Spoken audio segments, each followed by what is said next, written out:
Okay, guys, Red Pill Phil. Wait, look who's just turned up. Hey?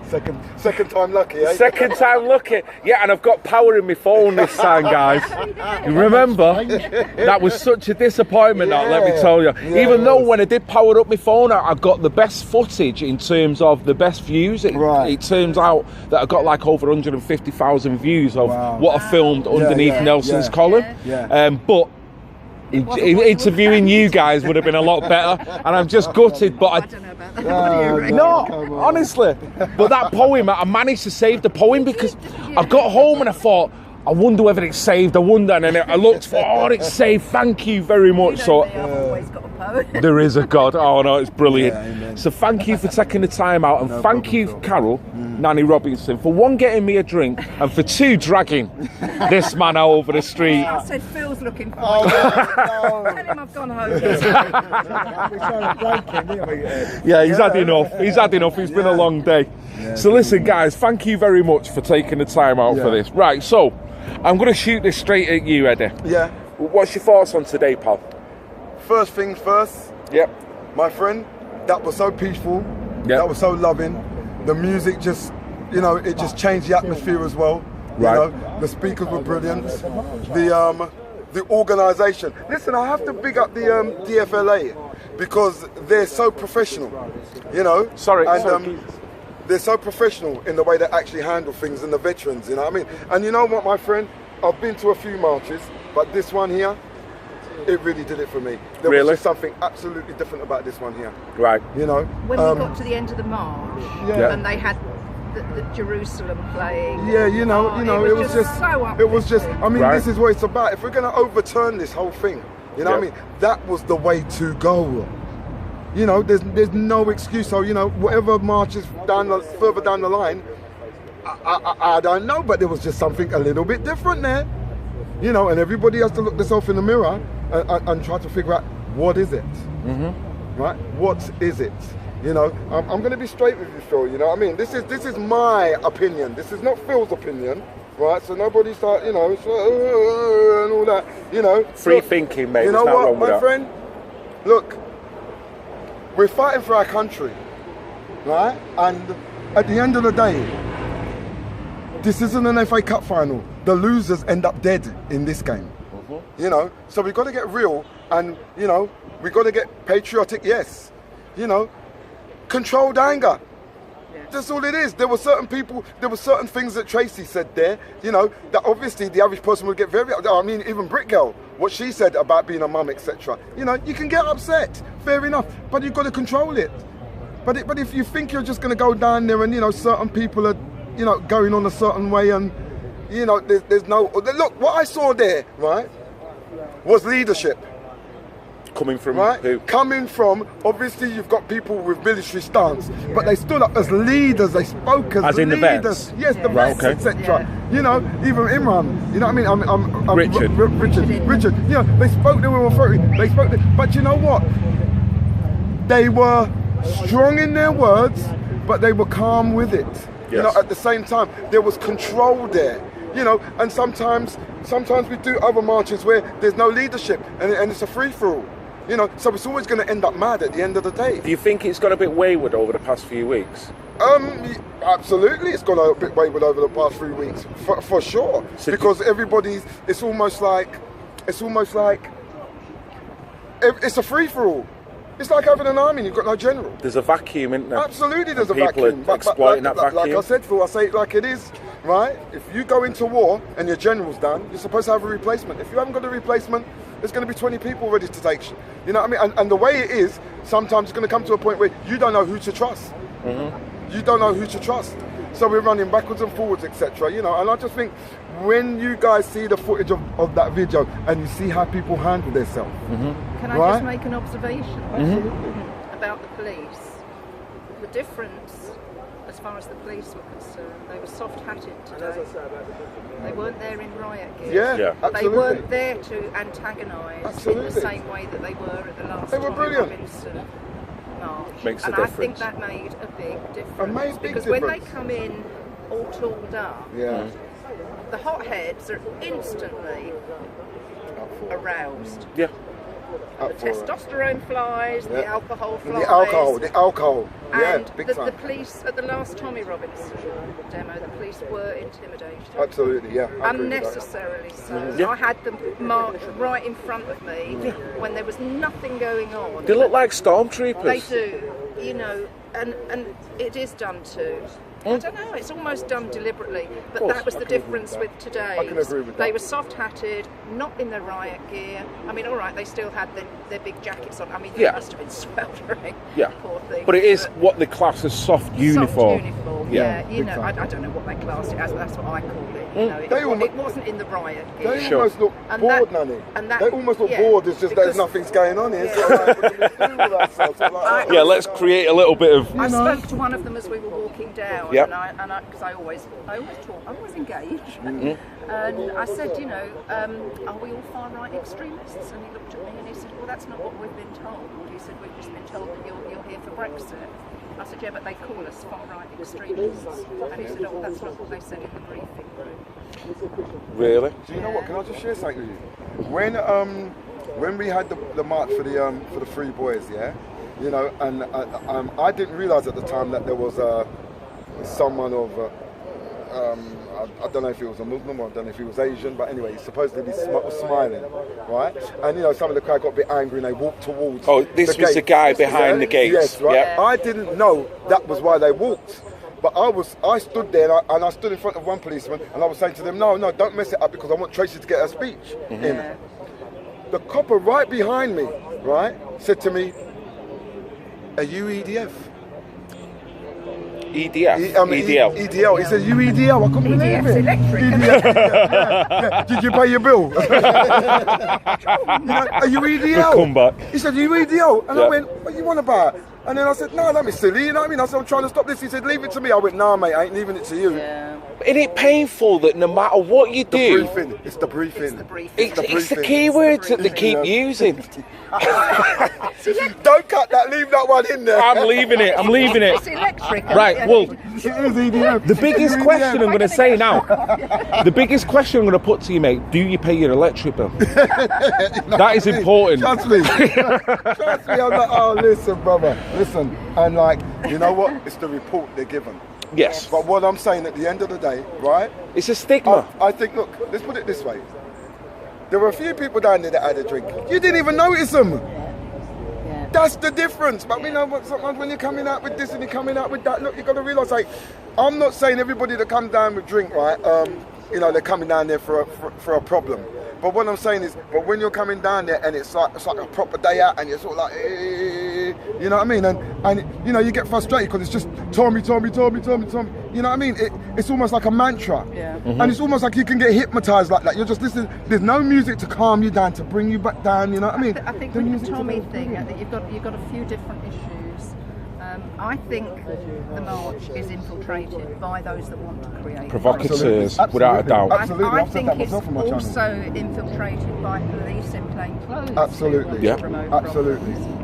And unfortunately, and this is the really unfortunate thing, is that it has attracted what is and was perceived as the extreme far Absolutely. right. Absolutely. And I agree. I don't know how you stop that. I don't know how you avoid it. We need someone to steady the ship right at the top. The majority of people that were there were peaceful. Sure. And it was only this element at the end. A certain group, yeah. And it wasn't that many people. No. But of course, that's the thing that gets blazoned all over the airwaves. Yeah. You know, because only takes a few to ruin it for the many, and that's the position we're in. You know, so those people that want to support Tommy, maybe it was ex-EDL. I don't know. You know, EDF.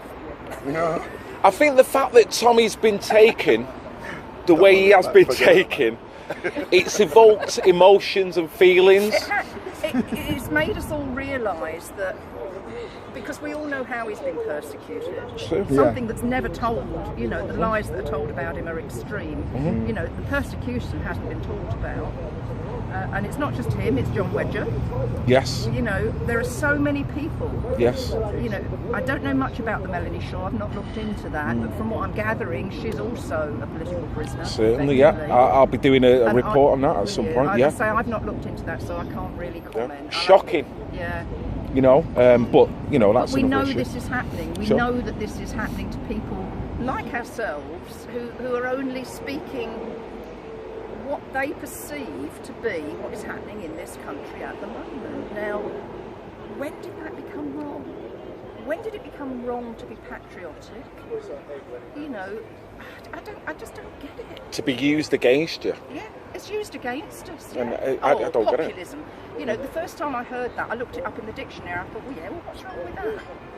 You know. I'd like to think of it as sovereignty.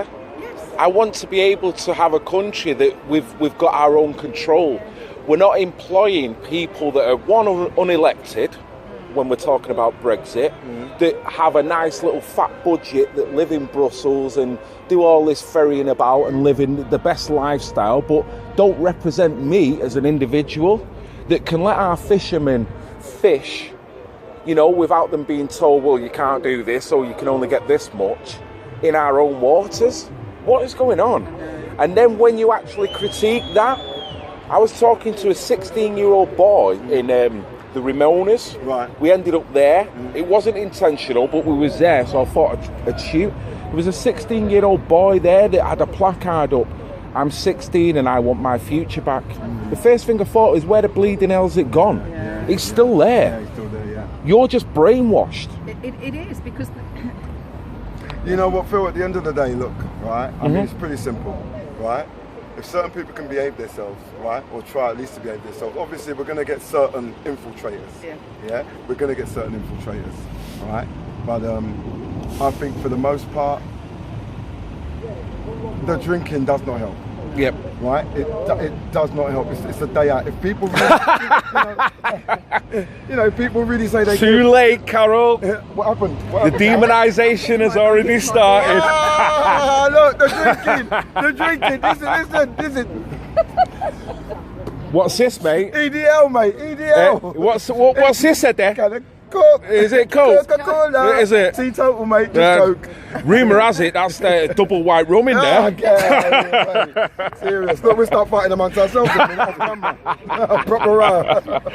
But there's nothing wrong with doing what we're doing now. This is after the event. It's a time and a place, exactly. So don't feel ashamed. You drink away. While you're talking, look what I'm doing. I'm like, yeah, okay, I'll tell you what though, Phil. Yeah. I actually think music does break the mood. Right.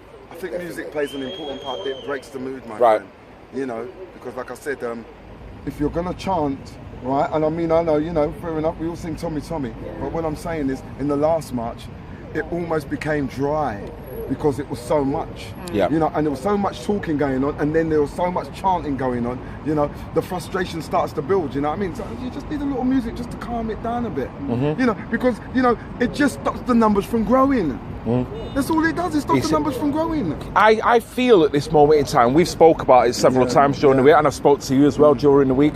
I feel the sentiment that is coming out now is an element that is looking a bit ugly, but they've got the louder voice out of the normal, common sense, decent people. Yeah, for real, And I think a lot of patience is wearing thin with people now, because they see how illegitimate it is to take away Tommy in the way he has, even if, you know, all right, he might not have been the wisest thing that he'd done, but the fact that he, you know, jailed within 3 frigging hours and done and dusted, it's like, that's going to set people off. It's that element of chaos that they want to keep on the streets. Of course, and at the end of the day, you know, I mean, it's like, fair enough, but they know that. It's they've just kept him in there. Look, they'll keep him in there as long as possible, giving the movement enough time to fracture itself. Yes, right? Thank you. Fracture itself. They knew straight away, listen, if this guy's gone, there's no leader. You've got young Callum and George. I mean, you know, I'm not being funny, no disrespect to them. They done 2 days in jail, believe me, they'll be singing. I mean, I'm just being real, you know what I mean, brother? It's just like I am. I spoke to Kevin earlier. I'm just and said, you know, I spoke to Kevin earlier and said, you know, have you heard anything? And he said, well, he's restricted to, I think, 3 visits I think his lawyers have been working on the conditions that he's kept in, and I actually wrote to the governor myself, as I do. I love to write letters. Good for you. And I said basically, you know, he's under your control now. We all know the threat that he's under because of the Muslim element within your walls. He's in solitary confinement for his own protection, but he's not in there as a punishment, and therefore you need to ensure that he is given the same facilities that he would have had he not been in solitary confinement. So this was the letter that went off to the governor this week from me, and basically I said, you know, that you know, if anything happens, there will be lots of people that will be held accountable, and you will be one of them. Which is what I think, you know, basically, you know, the governor of the prison is responsible for him. Yeah. So that was my letter. And when I spoke to Caelan earlier today, he said his lawyers have been working on that, and he's now got a TV in his room. And he's got slightly better, he's got a bed, which he didn't have apparently. He didn't have a bed? I don't think that's what I was hearing. It was just a mat on the floor. Because it's solitary, it's a punishment cell, isn't it? I don't know. You know, this is all hearsay. But like you say, it was solitary for his own safety, not as a punishment. And that's the point that I made to the governor. Sure. And it would appear that his lawyers have obviously worked on that same basis, because Caelan was saying that he has got better conditions now, and he, you know, he's more comfortable. I got the feeling that Caelan hadn't actually been in touch with him directly, so you know, it's hearsay really. But I'll be honest with you, Caelan's got a lot to frigging answer for. Yeah. I love him as an individual. Sorry, he was the first person I spoke to, but when he goes on a big, major American podcast and he starts saying the things that he says, it was very inflammatory. Whoa! And then he don't correct himself. He just sits back and lets it all sit there. I did hear that he had corrected it a couple of days later, but I don't know. Okay. I didn't see it. Because what got me is that a good friend of mine, I'm not going to mention his name, but a good friend of mine, just after that, it come out, that rumour about the 71%, all this kind of stuff, he put out the actual prison that Tommy was in. To allay people's fears, as if to say, it's not what you think, guys.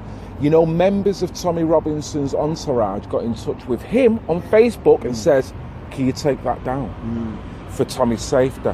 Now, okay, we can agree with that, but yet what about the people's safety by putting out a malicious lie that is emotionally going to charge people and get him running around the streets? In fairness, the prison that he's in only, according to the figures that I've seen, and I can't hand on heart say that they are accurate, you know, because I've not spent a lot of time researching it. Yep. But it is still quite a high percentage Muslim prison, which is why he's in solitary. Right. I think 30.4%. But do you actually think... a third. Nearly a third. Yeah. I my own personal opinion on this, I don't think they can afford for anything to happen in there. They can't. Right? I think, it's one of two things, right? And I said this on my channel, it's one of two things. It's either they've put in there, right, to just put the frighteners on him a bit, you know, like we're going to throw you to the wolves, but they can't, because anything happens to Tommy inside, the international condemnation, Yes. right? Even from Trump himself, you will be hearing him actually physically speaking words of condemnation. They can't afford that. So it's either one or two things. It's either to put the frighteners up a bit to make him break, but they really can't afford for anything to happen. Or number two, just certain people carry on drinking, carry on going silly. Tommy comes out and the organisation gone already. You know what I mean? No more marches, done, finished. I think that's the objective. Absolutely. Because they want to break it down. He was getting too much of a following, and they wanted to break that following. Right? That's right. And yes, we've had this outcry, which is justified, you know, because the rights and wrongs of it almost don't come into it. We know it's a politically motivated arrest. I mean, if they were that concerned about it jeopardising the trial, he was filming for over an hour. Yeah. Somebody should have come out at the beginning and said, you know, stop doing that. Yeah, you don't thin ice here, Tommy. Opportunity to do it. Yeah. You know, and I'm not a legal person, you know, but I'm sure his lawyers will be working on the different appeals and things that he can put through. But at the same time, I've got to say it, and I know people will get upset with me. He knew what he was. He knew what he was. Yeah. He was on a yellow card, whether you like it or not. I'm not criticising the guy, but you know, I know that. I don't know him. But if I'm on a yellow card in a game of football, I know I'm not going to challenge someone in the penalty box. I'm just to see if he was okay. You know, he hadn't done his homework enough, I don't think, to know what he could and couldn't can't do. And that goes back to the conversation that I had with you about filming. You know, you need to look at what you can and can't do. I don't know, you know, my gut feeling is he was pretty naive to have done it, but I don't think it was malicious because I don't think it was malicious. It was sentencing, wasn't it? It was verdict and sentencing. The trial had effectively finished, so he wasn't going to really jeopardise the trial. But they were just looking for the excuse to do it. Well, obviously it was an excuse, but the point is, like I said, if you're in a war, you don't put you don't put the general right in the front. You don't put the general on the front line, and there's no one else to take care of business. But he put himself on the front line. No, but this is what I'm saying. You decide to put yourself on the front line. You know these people want to pull you at any time. Yeah. They can play the game any time. So what I'm saying is, it's certain people. We're all left to pick up the pieces now. Because where do we go from now? Who's running the show? Who's gonna speak up? Yeah. Who's gonna speak out against all the bad guys? Although Tommy had a following, it wasn't really a movement as such, was it? You know, because it's still fragmented. There's different. I'm sorry, my friend. Yeah. There's different people doing different things, all within the same fight, and we're all kind of, in a way, left out in the cold now, trying to find our way. I don't know how it happens, but somewhere somebody has got to come in and be the general. Absolutely. Take control. Take charge. All these fragmented groups that are everywhere, and there are lots of them. They're there politically, and they're there on the ground. You know, got to come together. Yeah. You know, how do we do it, Carol? Nanny, how do we do it? I don't know. I said I don't have the answers. You know. I think I'm looking at two leaders right here. I think I am. You know, I don't know about that. You know, Ebony and Ivory. I actually think I've got my head down here. I'm just praying about it, brother. You know? Look, coffee and cream. Coffee and cream. That's it. Exactly. That's loving it. You see? Yeah. Look, I'll take over, right? And if I fall, Nanny's there. You see? Look, I've got a backup. Yeah. I've got a backup. It's all about a backup, brother. Yeah, I might not live that long. You know what, Nanny, with your poems, I tell you, it's like a Gatling gun. Yeah, and I know you've got enough poems in that clip that you could just keep slapping them with it. The speech that I did there, have I said this to you before? Did I say it to you? Say it again. I did, I was building up to the last poem. Those poems that I read, I've already gone out there somewhere, but not everybody will have heard them. So I'll do them again because they were relevant to this march. It was Brexit, it was freedom of speech, and it was Why We March. I read those three poems. But I was building up to my pièce de résistance, which was, and I was just explaining about the salute, you know, the clenched fist above the head. And Richard asked me to stop because I'd run out of time. So I had a last poem that would have had everybody waving their flags and doing this. Yeah. Do you remember that last poem, or are you a bit too tired to? How long is it? Is it short? Is it long? Do you want it or not? Go for it. Yeah, finish off. Go for it. Oh, jeez. Spontaneous. I love this. Can I just say though, while we're waiting for Nanny, what do you think, mate, about Cameron and the dead pig's head? And the part of his anatomy. Do you not know about this? No, what's going on? Oh, right. I've been behind the scenes doing stuff, brother. You know what I mean? I haven't even done any videos. Mate, Talk to me. What's going on? With you guys, you're so busy videoing, you don't have time to keep up. Actually, look. Right, I've got it all written down here. Right, let me just grab something here. Cameron with a big pig head. Yeah, mate. Yeah. This is the same man that. Yeah, initiation to a secret David society. Cameron. David Cameron, oh my gosh, they're all dodgy. I keep telling you guys, they're all dodgy. Now, he belongs to a group called the Oxford University Club, the Piers Gaveston Society, right? The motto is, truly none remember hearing of a man enjoying another so much. That sounds a little bit weird to me. That sounds a little bit Bohemian Grove to me. Trust me, brother. So this is a guy that what he does to present that he wanted to give us the illusion of choice, but in reality, he wanted us to get back into that cage. Okay? So that's the man at the end. The man at the beginning, Ted Heath. It turned out that he was a a severe paedophile, even going all the way up to Satanism. Absolutely, with what's brother. going on. You know I talk a lot about that on my Operation channel. Conover, Listen, my friend. Operation Midland. Listen. So, what I'm saying to you is, why should we trust elites that are telling us to do this and do that when they're doing what they're doing? Well, look, brother, these people are so dark. You know, they all need to go. I'll be honest with you. A complete overhaul. Labour, Conservative, even Liberal, all out. All out, the whole of them. Because, you know, these people are dark, and I've been saying this from... Look, I'm telling you, look, these people, I've been saying from day dot, these people have a religion. Right? Luciferianism. And its thirst for blood is... It's beyond your wildest dreams. And I might as well say what I'm saying now, because, I mean, obviously I'll have more views more than likely. Look. You got to realize, I believe, right, the problem with the Muslims is that they're being used by these Luciferians for another agenda. The agenda is this: you bomb Muslim land, you bring them over here for justification because these poor Muslims. Piss them off. Muslims think they're going to come over and take over. You ain't taking over nothing. What's going to happen is this: Sharia law is going to grow. You guys are going to breed more. We're going to be pushed back. We're fighting.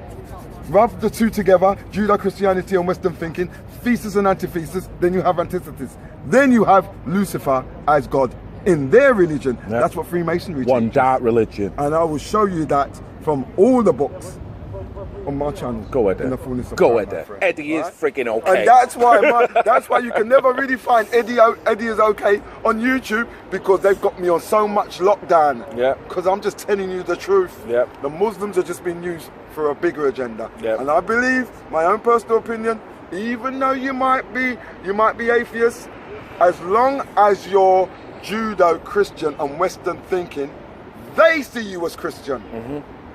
You see? So the whole thing has to go in their minds. And that's why all these kids are getting raped out there and they turn a blind eye. You see? Demoralize you till you just accept the madness. And that's part of Luciferianism anyway, abusing children. Just wear you down. You know, big time. Yeah, because it's about spirit. Absolutely. They don't want to do it quickly. No, they want to drain you because they're getting energy off that. Yeah, oh man, Yeah?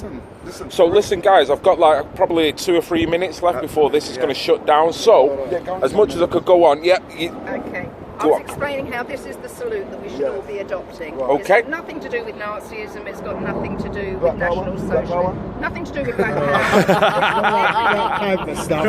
Everything to do with defiance and patriotism. This is what I'm saying. We've moved on from the anger and we've moved on from the hate. We have a quiet determination now to change this country's fate. The fate our lords and masters have decreed for us to face is not the one we'll live with, because that would mean disgrace. Disgrace to all our fathers who fought bravely for this land. Abandoning our own culture is just something we won't stand. So stand with me together, arm in arm and facing front, heads high and backbone stiffened as we prepare to take the brunt. Surrender's not an option if we want victory for our land, to restore standards we were born to that they've stolen out of hand.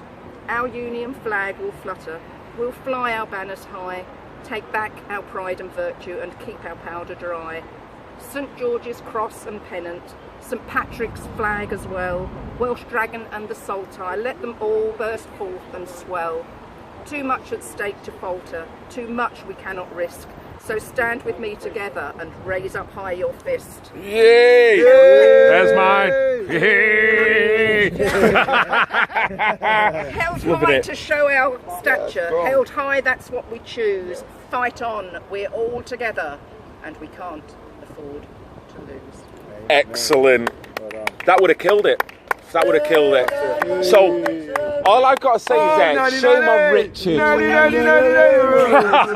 No, fair play to him. He's got time. Fair play to him. He's got time constraints, so he couldn't fit all that in. But listen, I've got to wrap this up, guys. Any final words from yourself, Eddie? Well, I don't think I'm going to be there on the 14th. I might be away, but you know, guys, just behave yourself. Just behave yourself and just make a day of it. You know, don't play the game. You know, don't ruin the game. I mean, today's just a typical example. Let's just keep it going. This is the only how the movement's going to grow. You just, certain people have just got to behave themselves, and we need more leadership. Right? Until Lord willing, Tommy gets out, but we need leadership. About you, Nanny? Same thing, keep it peaceful, because if you don't, you're just going to be playing into the hands. This is what they want, and just keep fighting. Soldiers, man, keep fighting. Thank you, guys. What a lovely interview, yeah? Ebony and Ivory. That's the way I'm going to leave it. I'm telling you. Coffee and cream. It is. There's a song coming on here, isn't there? But, you know, well, I ain't got a good voice, so I'm going to leave it. But this is... spot the racist. Yeah. And look at this, man, here. Look at that. That's patriotism. Absolutely brilliant. Let me sit in with my friend. Yeah. Right, well, I'm going to have to end it here because he's going to shut down at any point anyway. So, this is Red Pill Phil, right? I'm going to take a photo of that. Red Pill Phil. Eddie is okay. Nanny Robinson. And what's your name? Derek Marshall. And Derek Marshall. Very, look at you, very dapper, mate. Hey. So, this is Red Pill Phil. Like and subscribe. I love you all. Love you too, brother. Even the pissing. Hey.